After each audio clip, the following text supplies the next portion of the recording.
আমাদের জুবিন দা আজকে আমাদের মাঝে থেকে চলে গেছেন। অনেক একটা খারাপ লাগতেছেন যে জুবিন দা আজকে আমাদের মাঝে নাই, এই পৃথিবীর মধ্যে নাই। নাই মানে পুরোপালে চলে গেছে।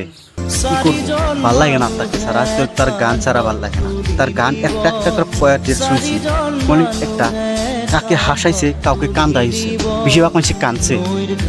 কি করবো তাদেরকে নিয়ে, তাকে নিয়ে আমরা কি বলবো? রাস্তাঘাটে দেখি তাকে নিয়ে সপ্তাহ করতেছে, আমরাও করছি। অনেক ভালো লাগে তাকে। একটা পছন্দর মানুষ ছিলেন, একটা পছন্দর সিঙ্গার ছিলেন আমাদের আসামে। এমনকি বলিউডে গান গেয়েছিলেন, এমনকি হলিউডেও গান গেয়েছিলেন। কলকাতা, বেঙ্গলিয়া, এসামিস, এগুলো সব মিলিয়ে চলতেন।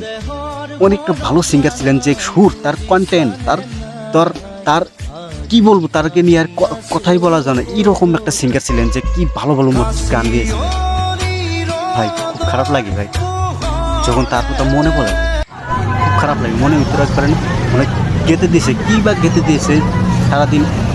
কীরকম লাগে আমরা নিজেও বলতে পারছি না, যে কীরকম ফিল হয় যে তিনি আমাদের মাঝে এখনও বেঁচে আছে, কিন্তু আমাদের মেনে হতে হবে যে তিনি নাই। আমার ফার্স্টে বিশ্বাস ছিল না যে তিনি মারা গেছে। রাস্তাঘাটে দেখি পুরা গুয়াহাটি, পুরা দোকান চোকান পুরা বন্ধ। পুরা মাসে দিই তাদের ফটো নিয়ে মোমবাতি, আগরবাতি, কি তেল, আগুন জ্বালিয়ে তাকে শোক তামল করতেছে আমি দেখলাম। তখনই আমরা বিশ্বাস হলো যে আমাদের মাঝে আমাদের মাঝে জুবিনদা নাই। তখন একটু বিশ্বাস হলো যে নাইটা যে, তখনই আরও খারাপ লাগে গেল যে ঘুরে ঘুরে আসলাম। তো আমাদের জুবিনদার জন্য দোয়া করবেন। জুবিনদার জায়গা কেউ নিতে পারবে না। আমার মনে হয় জুবিনদার জায়গাটা কেউ নিতে পারবে না। খুব খারাপ লাগে।